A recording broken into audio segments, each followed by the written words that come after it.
In the prior shock tuning videos, I explained that changing the shock angle changes 4 suspension settings simultaneously: starting spring force, damping force, wheel travel, and progression. In this video, we'll talk about the advanced concept of progression and how changing your shock angle influences that. I will go off on a few tangents, but rest assured, I will bring it back to RC crawlers before it's over. On this channel, we look at the science behind our grown-up toys. Let's start with a quick review. These are the shock angle options we are referring to and where it mounts on the chassis. Here's what it would look like on a trailing arm.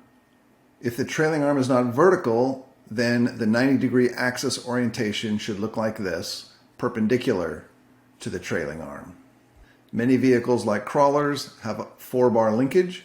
Ideally, you need to look at the complete linkage geometry, but this method will get you started. Just average the difference between the two links. If you have double wishbone suspension, also known as independent suspension, you want to look primarily at the link that is driving the shock. This is more common to have the shock mounted to the lower link. Springs are generally linear in their spring force. Linear means that it takes the same amount of force for every distance of compression from beginning to end. Springs are always rated by their spring rate, which is how much force it takes them to compress a given distance. Units are usually pounds per inch or newtons per millimeter. On this Fox spring, the 300 means 300 pounds per inch. Or many people just say a 300-pound spring.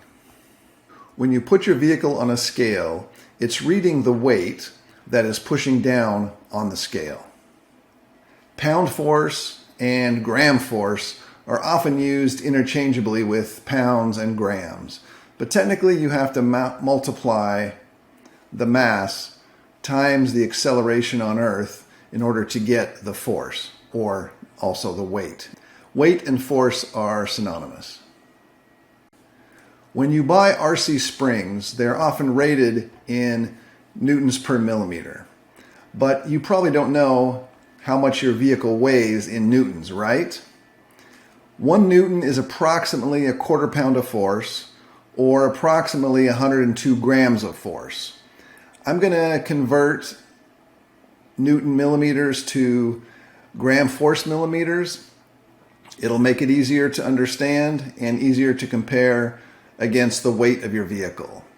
If you haven't seen him yet, I would recommend at least checking out the first video before watching this one, because progression is an advanced topic that builds on the previous concepts. A link should appear here, and it'll also be in the description. What is the purpose of progression or regression? It's an additional tuning option where you can set the beginning of the spring force independently from the ending spring force, and you can control the response in between. It allows you variations beyond just the linear nature of springs only. Here are 2 examples. I was the lead engineer on this 2015 Specialized Demo downhill race bike. While it was great for most riders, the professional DH racers, who are the top 1% of the 1%, found that they bottomed out too easily. The fact that a professional needs different equipment than typical riders is not surprising. Pros are pros for a reason. They ride faster, harder, and go bigger than anyone else. So we designed a custom CNC link with more progression for the pro racers. This was to have a ramp in the force at bottom out without losing the suppleness at the sag point and mid-range.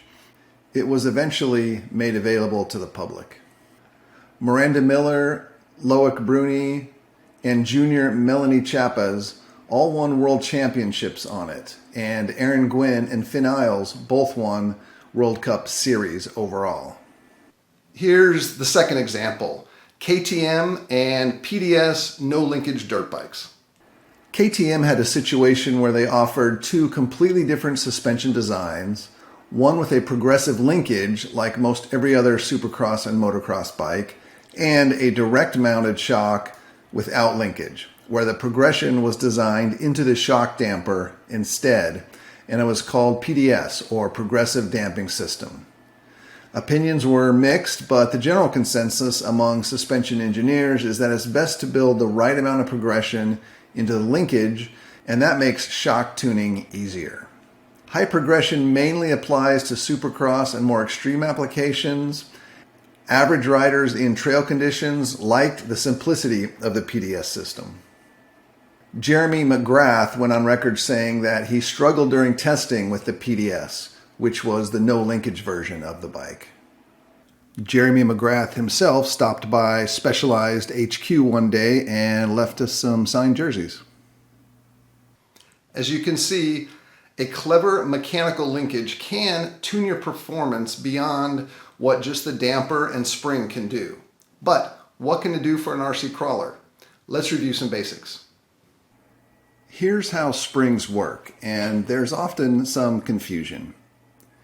Let's say you have a 10 gram per millimeter spring. That means for 20 millimeters of total stroke, it's going to take 200 grams to compress it, that full 20 millimeters. And here I've written down 0 to 200 grams. That's the full stroke of the shock, 0 to 20 millimeters. And every 5 millimeters takes 50 grams to compress that 5 millimeters. And because, like I said earlier, coil springs are linear, every 5 millimeters takes another 50 grams. Every 5 millimeters takes another 50 grams. Let's say you're sitting at 50% droop, 50% sag, 50% ride height, whatever you want to call it.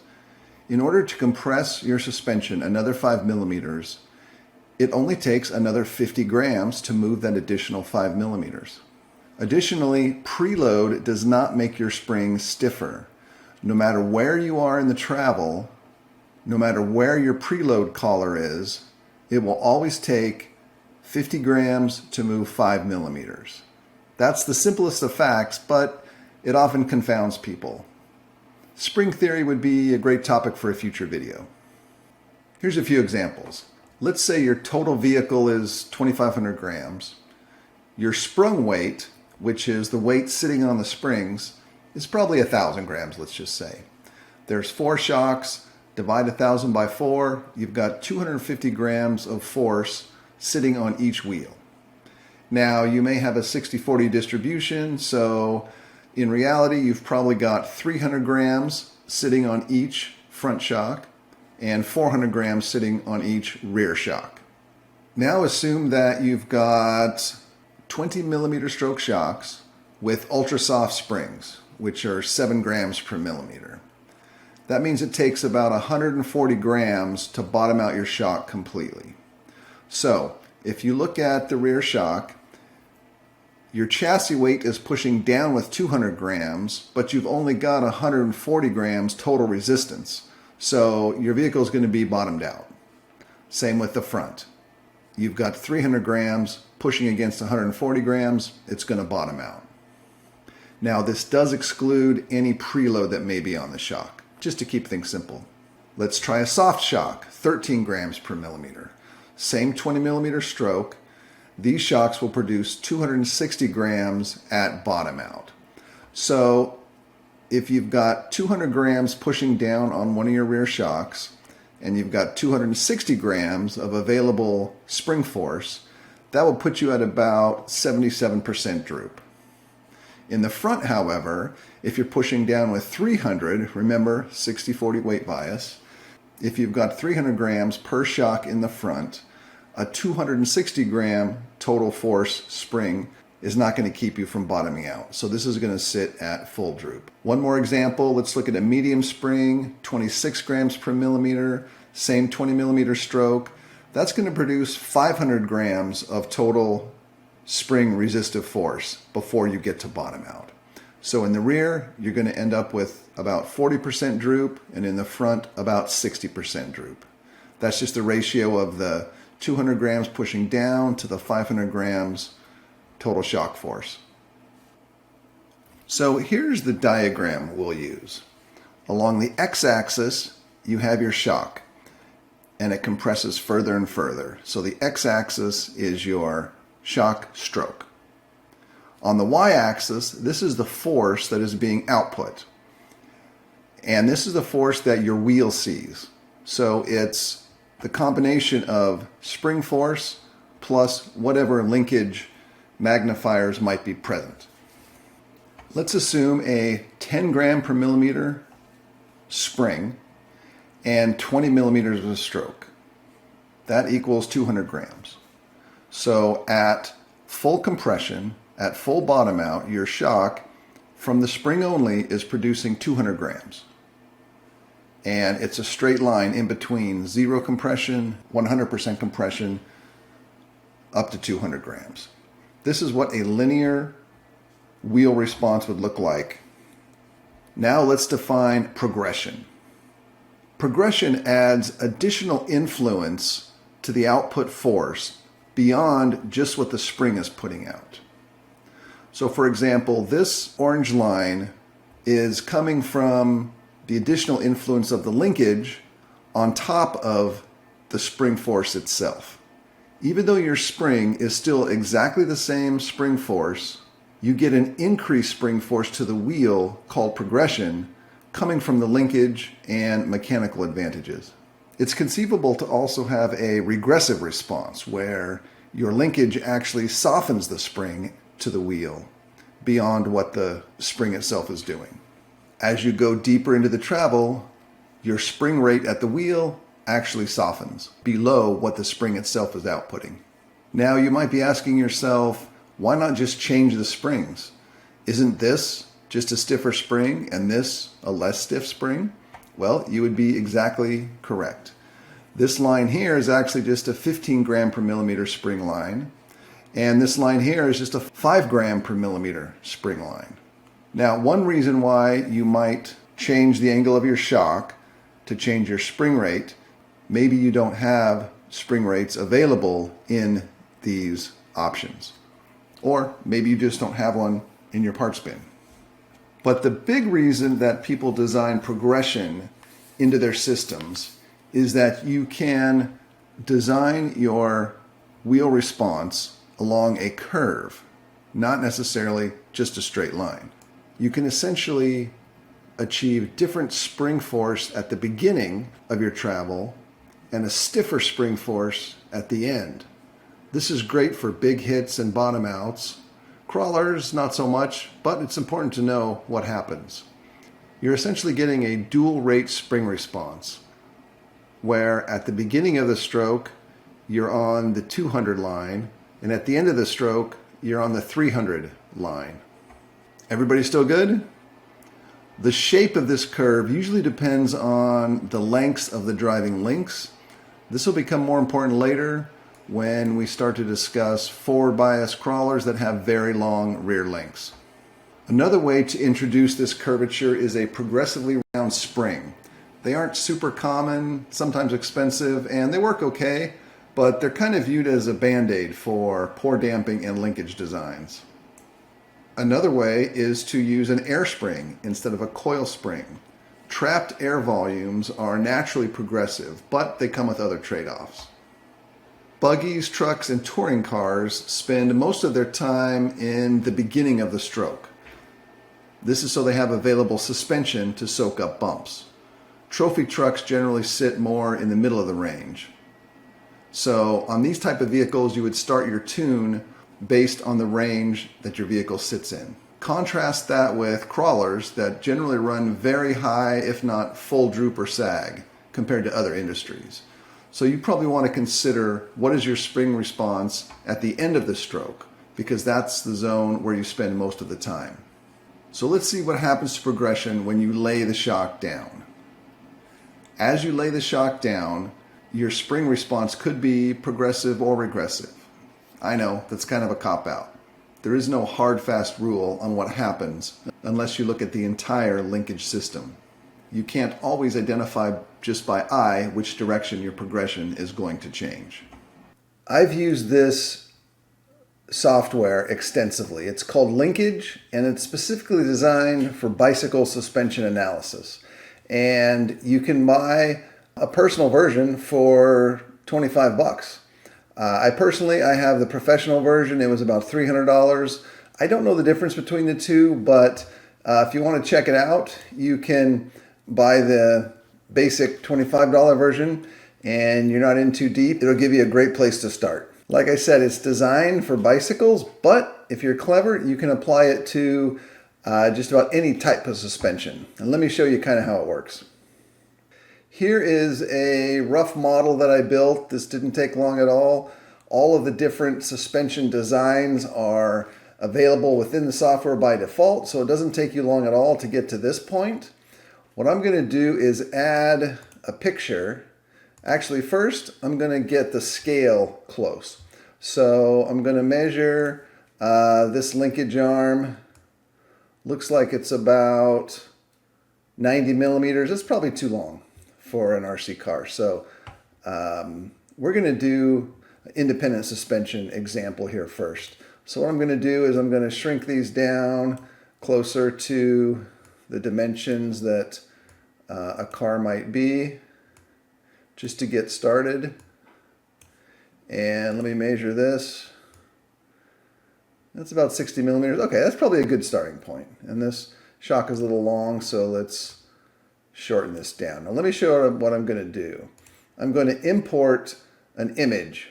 This is just a picture I pulled from the Traxxas website. It's there. It's part of their tuning guide, which is good, but I do believe has some errors that we're going to talk about. So I imported this JPEG, and I'm going to scale this down so that it kind of matches the model I was working on. All right, that's close enough. If you're doing it for real, you would want to be very precise. I'm just doing this quickly as an example. So now what we're going to do is I'm going to set the axle location here. So this is the rear axle, and I basically put it where the rear wheel will be. And now I'm going to zoom in and move all these points to correctly overlay the points on the suspension. So here we go, the upper arm and the shock mount. Now you can see the shock is connected to the wrong part. In this design, the shock is actually connected to this arm. So it's very easy to fix that. You go up here to shock, and shock point 2 is attached to what's called the chainstay on a bicycle. And so there it just changed it to connect it to the blue part. Green part, sorry. So here we go. We'll lay the shock over here, and we'll move this upper shock to this point, and there we go. Now we've got, make this a little more accurate, now we've got a very simple and accurate model of whatever Traxxas vehicle this is. I don't know what it is. So now that you've got this set up, you can analyze all the different metrics involving this suspension system. The suspension will move, show you what it does. Over here is a bunch of charts and graphs of different things. Like I said, this is originally designed for bicycles, so you've got pedal kickback, chain offset, things that don't really apply to an RC car necessarily, but it does have the really important things like anti-squat. It'll give you exactly what the parameters are, and you can play around with these points and change the parameters on the fly. I'm going to undo that because I want it where it was. Okay, let's just undo that. Great. I'm going to turn off anti-squat for now, instant center. All right, the thing that we're going to talk about today is leverage ratio. I just wanted to show you how the software works. You can see the suspension moves. These are reaction forces at each of the pivots, if you're interested in that. And over here, we'll pick the leverage ratio tab, and this is the leverage ratio. This is at the beginning of the wheel travel. This is the end of the wheel travel. And as you can see, at the beginning of the travel, your leverage ratio is 2.36. At the end of the travel, your leverage ratio is 1.84. That means the mechanical advantage of the shock against the wheel gets lower. which means the wheel response is stiffer as the leverage ratio goes down. At this higher leverage ratio, the wheel is very supple. There's a lot of mechanical advantage pushing on the shock. And as you move through the travel, that mechanical advantage, that leverage ratio goes down, which creates the progression that you want, makes the spring stiffer at the end of the stroke compared to the beginning of the stroke. You may be wondering why this chart looks inverted. That's because it's a leverage ratio chart. It's not a reaction force chart. So it may take a moment to interpret it. These charts are both showing the exact same data, just in a different format. I find this version easier to read, travel versus force, and I've simply multiplied the spring rate by the leverage ratio to get this new chart. That is more intuitive and more readable in my opinion. Let's get into some examples. This was pulled off the Traxxas website and I overlaid Linkage suspension analysis software. I should recognize this vehicle, but I don't. If you know what truck this is, put it in the comments for us, please. Now what I'm going to do is change the shock angle to the different available progressive settings. This is the middle setting right here, and this is what the output looks like. And if you do the math, this would be considered a 22% progressive setup, because at the beginning of your wheel travel, the leverage ratio is 2.36. At the end, it's 1.84. So your leverage ratio goes down, which means the wheel's mechanical advantage against the shock is going down, which makes it stiffer. Now, I exaggerated this just for illustrative purposes. If you stand the shock up this much, you're going to get a 12% progressive, so less progression. Here I laid the shock down. That pushes it up to 32% progressive. So you can tell on a simple arrangement like this, your progression does in fact go up as you lay the shock down. Now, there's a bit of a discrepancy, I would say, on the Traxxas tuning website. When the shock was standing up, it was 12% progression. In the middle was 22%, and as the shock laid down, it was 32%. In my mind, this is an increasing range of progression. Traxxas has this illustrated as the opposite. They say as you stand it up, you have a maximum rate change, and as you lay it down, you have a minimum rate change.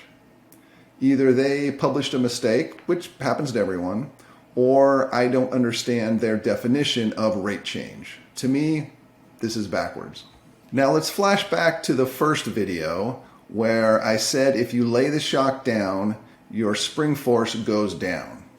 Forget about progression for a moment. Think just about the starting spring force. That force goes down as you lay your shock down, and here's why. In the steepest setting, you've got a leverage ratio of 2.1. In the middle setting, that ratio goes up to 2.3, and in the slackest setting, the most laid down setting, that leverage ratio is at its highest at 2.7. That means the wheel has more leverage against the shock in the slack position. That means the spring feels softer from the point of view of the wheel as you lay it down. And this lower leverage ratio at the steepest setting means that the wheel has less mechanical advantage against the spring. So this is a steeper setting. So like I said before, as you lay the shock down, your starting spring force goes down. This backs up what I said in prior videos. Spring rate gets softer as you lay the shock down. You need to recognize that this will also change your ride height. So you need to correct the preload to correct your ride height back to where you want it. Now let's take a quick look at the associated RC10 B74. Here are the progression charts. Again, I exaggerated a little bit just for effect. In the steep setting, you've got a 17% progression. The mid setting is 18% progression. And in the slackest setting, when the shock is laid down, you've got a 23% progression. You can see that the more you lay it down, the faster your progression increases. Also, you see that there is not that much curvature in these lines. they're mostly pretty straight, which means they're not really taking full advantage of the concept of progression. The main thing that's going on here is you're changing your spring rate, not really adding the magic of progression. On this vehicle, the main reason to change shock angle is not to change progression, it's to soften the spring quickly or to do a very fine tune on your spring rate. What they want you to believe is that the progression changes. I'm not really seeing it in these plots. And remember, these plots were exaggerated. But let's play along. What this curve is supposed to represent is that it keeps the beginning of the stroke soft while ramping up stiffer at the end. You would also have to correct the ride height, spring rate, and wheel travel. What really happens when people switch mounting holes on the chassis is that the entire stroke softens or stiffens. That's about it. Too many things are changing at the same time. It's tough for me to argue strongly that you are significantly changing progression. I'm sure pro racers might disagree, but you can see the math yourself. Unlike common crawler springs, racing springs for buggies and trucks, they have a lot of options available. So you can really fine tune either by your mounting position or by the spring itself. And again, as you lay the shock down, the starting spring force gets softer. The higher the number, the softer the spring force. In the steep setting, you've got a leverage ratio of 2.1, and it goes up to 2.4 in the slacker settings. The higher number, the softer the starting spring force.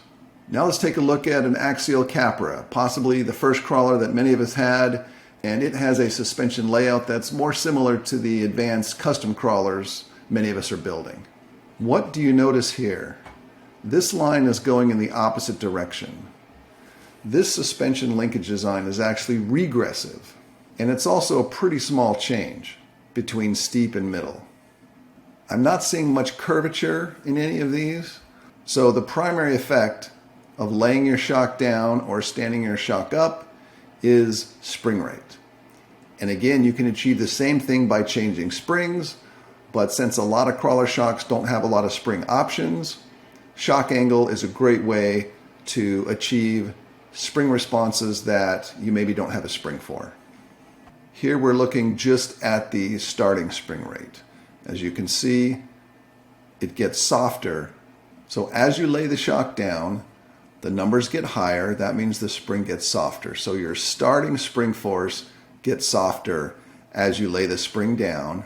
But because this line climbs, your ending spring rate gets softer quicker than just the spring itself. So this regressive line is actually softening your spring rate. As you lay the shock down, not only does the starting force get softer, but your ending force gets softer. So you want to be careful about laying your shock down too much because it can get really soft really fast. Here is a zoom in on the most progressive angle in. Remember, this line is moving in the regressive direction and the curvature is really pretty small. In the next video, I'd like to map out a number of the more common custom crawler chassis out there today, and we can take a closer look. But what I suspect we're going to find is that the starting force changes, total progression beginning to end changes, but the curvature, not so much change. This means all you're really doing when you're laying the shock down is changing the effective spring rate. And if you remember from the first video, you're also changing your damping rate and your wheel travel. But you aren't really introducing any advanced progression curvature effects. Since there are often limited springs available for crawlers, shock angle is the ideal way to change your spring stiffness. Let's look a little closer at crawlers. Crawlers generally run very high, if not full droop, compared to other industries. So you want to consider, how does the progression change at the end of the spring rate affect the force at the wheel? Here is an overlay of all three Capra shock settings, mid, steep, slack. At the beginning of the stroke, there's only a 17% difference in spring force. But at the end of the stroke, there's a 21% difference in spring force. So this just confirms what I was saying. As you lay the shock down, your starting spring force gets softer and your ending spring force gets softer. So it's kind of like a double effect. It really gets soft fast. So you want to be careful about laying your shock down too much. The other thing I preach is changing one variable at a time when possible. And unfortunately, a lot of the shock mounting options change multiple variables at the same time. If I were designing a car from scratch, I would put my adjustment holes more like this. This would allow you to change the travel independently of the shock tune. The spring force, damping force, and progression could be adjusted separately. But what do I know? So what does progression mean for RC crawlers? RC crawlers are very unique, which is part of why I like them.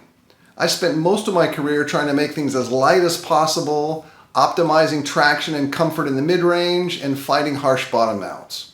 RC crawlers don't resemble any other suspension challenge that I can think of, and they actually don't resemble their full-scale counterparts very accurately either.